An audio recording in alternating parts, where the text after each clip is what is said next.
జై సీతారాం. ఈరోజు మన వృత్తిదారుల సామాజిక భద్రత కోసం తెలంగాణలోని సంఘాల రాష్ట్ర నాయకులు వచ్చి ఒక సమావేశం ఏర్పాటు చేయడం జరిగింది.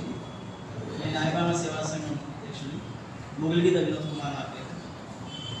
ఇన్ని రోజులు మన వృత్తి మెట్రో సిటీలోనే వలసదారులు పెట్టుబడిదారులు వచ్చేసి కార్పొరేట్ సేల్స్ వచ్చేసి మన వృత్తిని నాశనం చేయడానికి పూనుకొని ఉన్నాయి.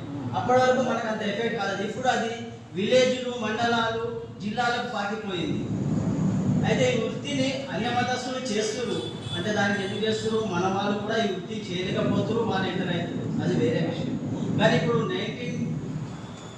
19D ప్రకారము ఆ వృత్తికి ఎవరైనా చేసుకోవచ్చు. అంటే వాడు బతకడం కోసం ఎవరైనా చేసుకోవచ్చు. వృత్తి అనేది ఒకటి ఉంది అనేది మనకు కోర్టు ద్వారా అందరికీ తెలిసింది. అరే మనం ఏం చేయలేమేమో, ఎవరైనా చేసుకోవచ్చు అనేది. అంటే అలాగే కొన్ని అన్యాఘాతం కాకుండా చిన్న కులాలు పై స్థాయికి ఎదగడానికి ప్రభుత్వమే ఫెడరేషన్ ఇట్లా పెట్టిరంటే అన్యాఘాతం కాకుండా ఉండడానికి, వృత్తులను బతకడానికే కదా ఇలాంటివి పెట్టింది. అయితే మనకు కూడా ఏదైనా జీవో ఉంటుంది మన వృత్తిని కాపాడడానికి. అలాగే మన ఇప్పుడు మంగళి కులము మన వృత్తితోటే మన గుర్తింపు.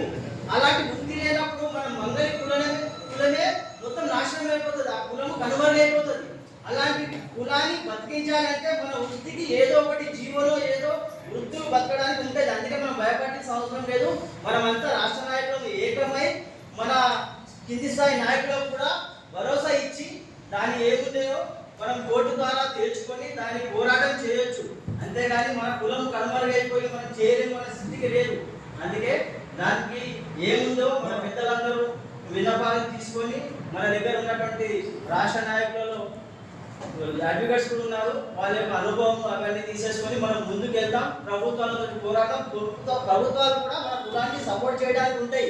ఎందుకంటే వృత్తిని నాశనం చేయకుండా ఉంచడానికి ఏ ప్రభుత్వం అయినా చూస్తుంది. ఇప్పుడు మనకు అలా చూడాలనుకుంటే ఇవాళ ఫెడరేషన్ ఉండబోతుండే. ఫెడరేషన్ ఉందంటే మన కులాన్ని బతికించాలనే ఫెడరేషన్ ఉంది, న్యాయబాణ ఫెడరేషన్.